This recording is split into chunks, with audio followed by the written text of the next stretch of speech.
Is Marie Breen Smyth, and I'm a professor in the University of Massachusetts in Boston. And I first came to Pakistan a year ago to speak at a conference. And at that time I met Dr. Narmeen and Dr. Fatma. And I met them because of a mutual friend who knew of the work that I had done with victims of political violence in Northern Ireland and also in South Africa. And he was anxious that I met Dr. Narmeen and Dr. Fatma because they were beginning to work on something that they wanted to set up here. So when I was here before, even though I was here for a different reason, I did a one-day workshop with Dr. Narmeen and Dr. Fatma and some other people. And as a result of that workshop, I believe that they decided they wanted to go forward with the idea of the Grief Directory, which is now up and running, I'm pleased to see. And we've just had a workshop for 5 days here in Lahore, focusing on the needs of people affected by political violence, and secondly, what kind of services they might need, and thirdly, what kind of research needs to be done in relation to the effects of political violence on the population of Pakistan. So I really would like to support this work in whatever way I can.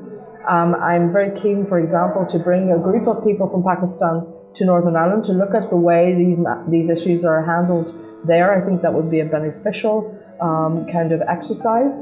And I think there's a great deal of work to be done here in Pakistan. Unfortunately, you're a stage behind in Northern Ireland because Northern Ireland has had a peace process, and so the needs of victims have been highlighted somewhat more than they have been here in Pakistan.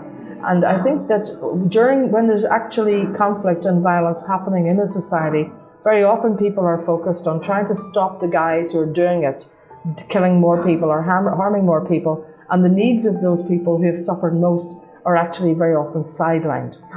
However, I have argued, and I will continue to argue, that even if the war is still going on, by focusing on the needs and the silenced voices and bringing them into more prominence, it's a way of undermining the narrative of violence. It's a way of actually ensuring that the society moves more quickly towards peace, because I think once people are confronted with the damage that's done by violence, it perhaps incentivizes them a little bit more to think about achieving peace in the society.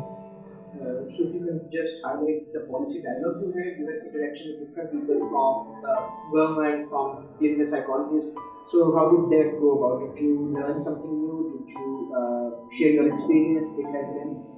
So on the 5th day of the workshop, we were joined by policymakers, by people from the emergency services 1122, from people from the housing services, and from the health and human services, and so on, a whole range of people, and some parliamentarians.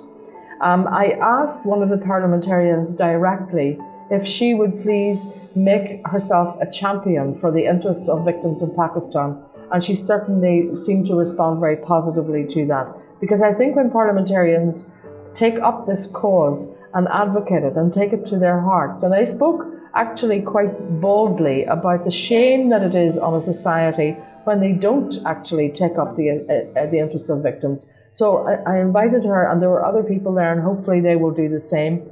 The policymakers, the 1122 people, were extremely participative during the whole period of the workshop. We heard from them about the impact on them personally of attending to these incidents where there have been multiple casualties, and how they must pick up body parts and put them in plastic bags repeatedly, not once, not twice, but over and over again.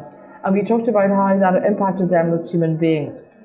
The director of 1122 then came to the policy dialogue, and he very kindly offered to make available the data that he had about the Punjab, about the kinds of incidents that happened in the Punjab, their frequency, the numbers of casualties caused, and so on. And this is an excellent start for research into the impact of violence in Pakistan.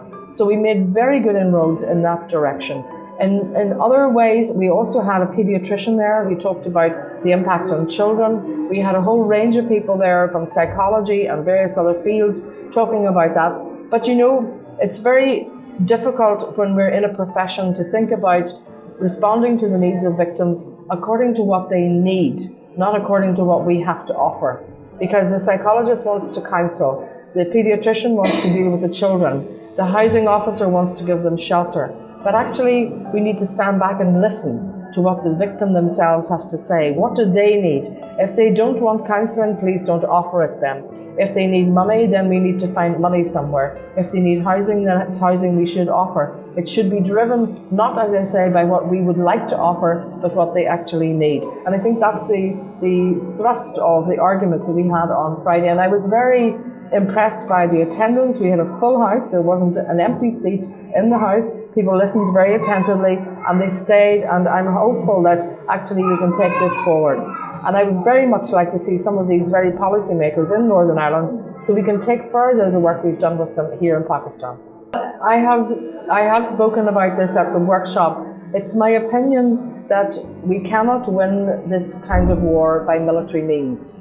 These kinds of conflicts can only be resolved by one method, and the lesson of South Africa is very clear. What happened in South Africa was Nelson Mandela was released from jail by the National Party in order to participate in talks. Talks are the way forward, and you've got to actually stop calling people like Nelson Mandela, and maybe other people we like a lot less than Nelson Mandela. We've got to stop calling them terrorists. We've got to recognize that they have interests and they have a place in the human race just the same way as we do, and we need to begin to actually engage with these people in non-violent ways so that we can construct a society in which we can live together. That's a lesson from South Africa. It's also the lesson from Northern Ireland, and it is very difficult indeed for some people, particularly victims. But actually, you know something, the people who have suffered most are not the people who object to bringing the former so-called terrorists into government.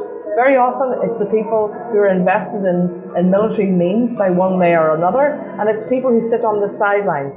Very often the victims are very, very clear. They don't want other people to suffer the way they do, and the victims unanimously in Northern Ireland supported our peace process, and supported even painfully. Our Deputy First Minister was a former commander in the IRA.